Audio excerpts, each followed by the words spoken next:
Assalamualaikum warahmatullahi wabarakatuh. Apa kabar teman-teman semua? Saya doakan semoga sehat selalu. Sebelumnya perkenalkan, saya Danda Saiful Wahid dan rekan saya yaitu Pina Fitria dan Fadia Fauziah. Kami dari kelompok 3 akan mempresentasikan tentang model pembelajaran Advanced Organizer. Model pembelajaran Advanced Organizer yaitu model pembelajaran yang digunakan untuk memperoleh pengetahuan baru dari pengetahuan yang sudah ada pada pembelajaran sebelumnya. Menurut Harian dan Kuncoro pada tahun 2022, model pembelajaran Advanced Organizer adalah model pembelajaran yang terfokus kepada kognitif siswa, yang oleh Ausubel dapat diartikan sebagai pengetahuan pada ilmu tertentu, waktu tertentu, dan sejauh mana pengorganisasiannya, kejelasannya, dan kematangannya. Baik, untuk yang selanjutnya mengenai langkah-langkah model pembelajaran Advanced Organizer. Di sini menurut Well dan Calhoun dalam Hikmah pada tahun 2017, model pembelajaran ini memiliki 3 tahap kegiatan. Pada tahap pertama yaitu presentasi Advanced Organizer. Yang harus dilakukan guru adalah yang pertama mengklasifikasi tujuan pembelajaran, yaitu dengan membangun perhatian siswa dan menuntun siswa pada tujuan pembelajaran, di mana keduanya merupakan hal penting untuk membantu terciptanya belajar yang bermakna. Kemudian menyajikan organizer atau materi pengenalan. Pada tahap menyajikan organizer atau disebut dengan kerangka konsep, terdapat hal-hal yang harus dilakukan, yaitu yang pertama mengidentifikasi karakteristik yang konklusif, memberi contoh-contoh, kemudian menyediakan konteks dan mengulang. Selanjutnya menghubungkan kesadaran, pengetahuan, dan pengalaman siswa yang relevan, yaitu mengaitkan materi dengan pengalaman siswa. Kemudian pada tahap kedua yaitu presentasi tugas atau bahan materi pelajaran. Yang harus dilakukan oleh guru adalah membuat organisasi atau bisa dengan membuat kelompok, membuat urutan bahan pelajaran, memelihara suasana agar penuh perhatian, dan menyajikan bahan. Tahap kedua ini dapat dikembangkan dalam bentuk diskusi, ekspositori atau siswa memperhatikan gambar-gambar, kemudian melakukan percobaan atau membaca teks yang masing-masing diarahkan pada tujuan pengajaran yang ditunjukkan pada tahap pertama.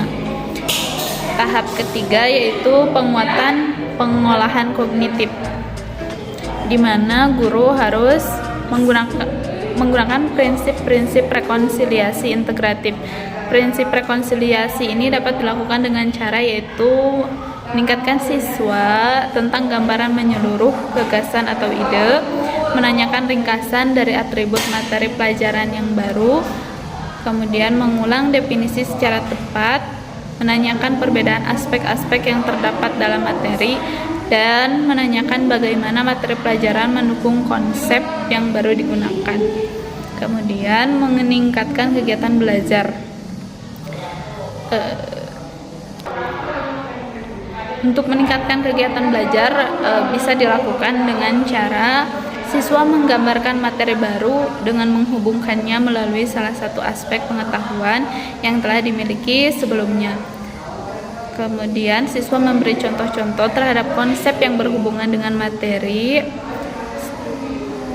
Yang ketiga, siswa menceritakan kembali materi dengan menggunakan kerangka referensi yang dimiliki.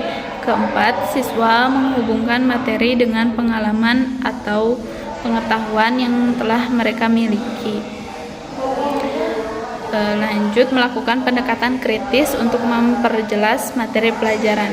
Nah, di sini guru dapat menanyakan pada siswa tentang asumsi atau pendapat siswa yang berhubungan dengan materi pelajaran, memberikan pertimbangan dan tantangan terhadap siswa. Kemudian yang terakhir yaitu mengklarifikasikan. Guru dapat memberi tambahan informasi baru atau mengaplikasikan gagasan ke dalam situasi baru atau ke dalam contoh yang lain. di sini saya akan menjelaskan kelebihan dan kekurangan model pembelajaran Advanced Organizer, yaitu kelebihan yang pertama ada peserta didik dapat berinteraksi dengan memecahkan sebuah masalah untuk menemukan sebuah konsep yang akan dikembangkannya pada model pembelajaran Advanced Organizer tersebut. Lalu yang kedua yaitu adanya pembangkitan melalui sebuah perolehan akademik dan sebuah keterampilan sosial yang diberikan guru kepada peserta didik. Lalu ketiga yaitu mendorongnya peserta didik untuk mengetahui sebuah jawaban pertanyaan yang akan diberikannya, yaitu misal peserta didik semakin aktif. Langkah 4 yaitu melatih dan meningkatkan sebuah keterampilan peserta didik dengan melalui adanya diskusi kelompok, yaitu bertukar pendapat. Yang kelima yaitu adanya sebuah dorongan dari guru untuk meningkatkan sebuah keterampilan dengan berpikir kepada peserta didik dengan secara baik dan secara individu maupun berkelompok. Yang terakhir yaitu adanya tambahan sebuah kompetensi peserta didik dalam kelas. Baik, selanjutnya ke dalam kekurangan pendekatan model pembelajaran Advanced Organizer dalam pengajaran, yaitu 1. Dibutuhkannya sebuah kontrol yang intensif dari pengajar, sehingga apabila peserta didik terlalu banyak, yaitu proses pembelajarannya yaitu terganggu atau yang disebut juga kurang efektif. Adapun kekurangannya lain yaitu kekurangannya yang lain yaitu dengan harus adanya kerja sama aktif antara guru dengan siswa. Lalu yang terakhir yaitu memakan waktu yang relatif lama. Terima kasih.